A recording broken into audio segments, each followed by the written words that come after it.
సత్యసాయి జిల్లాలో రోడ్డు ప్రమాదం జరిగింది. పరిగి హైవేపై ఆటోను గుర్తు తెలియని వాహనం ఢీకొట్టింది. స్పాట్లోనే ముగ్గురు మృతి చెందారు. ప్రమాద సమయంలో ఆటోలో 13 మంది ఉన్నట్లు పోలీసులు తెలిపారు.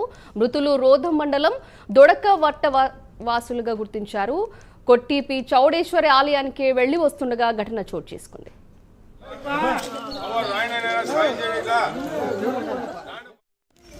ఈరోజు ఉదయం సుమారు తెల్లవారుజామున 5 గంటల సమయంలో ఓడికొండ చెక్పోస్ట్ నుంచి సిరాపోయే హైవే 544 పైన పరిగి మండలం ధనాపురం క్రాస్కి అతి సమీపంలో ఒక ఆటో యాక్సిడెంట్ జరిగింది.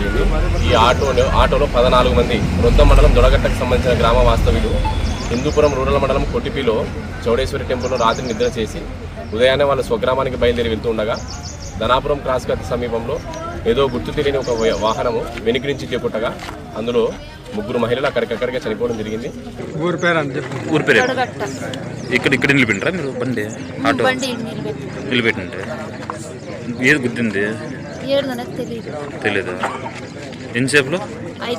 ఎంతమంది ఉంటారు మీరు ఆటోలో? 13 మంది. మిగతా వారు ముగ్గురు ఇందిరామ్ కాలనీలో దిగేసి. ఆటో ఎవరు? గోనమేకల్పల్లి. ఇక్కడ దొరగడ దగ్గర మీకే గుర్తింది తెలియదు? ఏమే మీరు ఇట్లుంటారా? ఇట్లా ఎన్ని నుంచి వచ్చి గుర్తిందా? వెనకాల నుంచి వస్తుంటా. ఎక్కడి నుంచి వస్తాంటారా? కొడుకు నుంచి. కొడుకులు ఎక్కడ? హిందూపురం గుడికి పోయి వస్తుంటారా?